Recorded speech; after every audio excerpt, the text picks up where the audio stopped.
we are under a lifetime secrecy agreement. Everybody who comes from CIA is under a lifetime secrecy agreement. What people don't understand is that the lifetime secrecy agreement is, because it's for life, it's actually very narrow because we're still American citizens. We still have all the rights and privileges of an American citizen, the freedom of speech, the freedom of religion, freedom of movement. We still have all of those, right?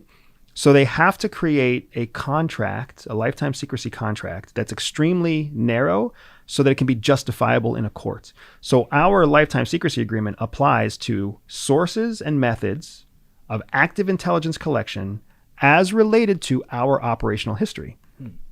Outside of that, it's outside of it's outside of our NDA, outside of our secrecy agreement. So what that means is it's very difficult for me to talk about my operational history, what I did, my credentials, where I traveled to, the covers that I used. It's hard for me to talk about those things.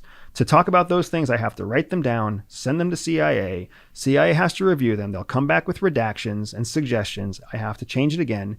I've had a book in the making now for almost 2 years because of this requirement.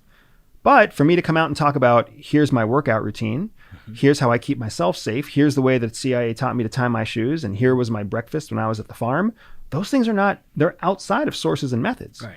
What shocks me, the whole reason I have a business, the whole reason I can actually sit here and be one of the first millionaires in my family name, which is an incredible feeling. It's incredible feelings, right?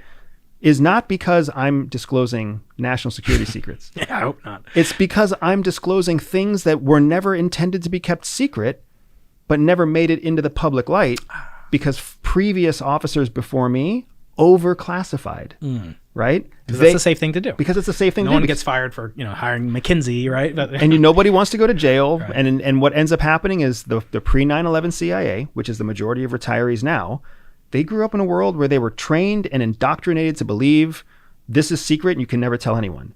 Post 9/11, we were taught the power of disclosure, right? If you keep a secret too secret, you run the risk of having another tower come down.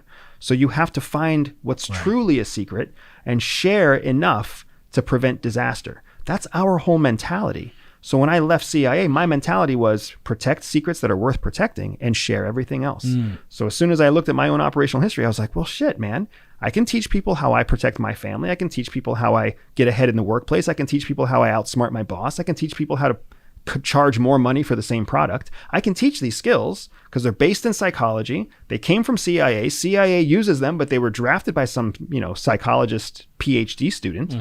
Like I can do this without having to worry about going to Guantanamo Bay.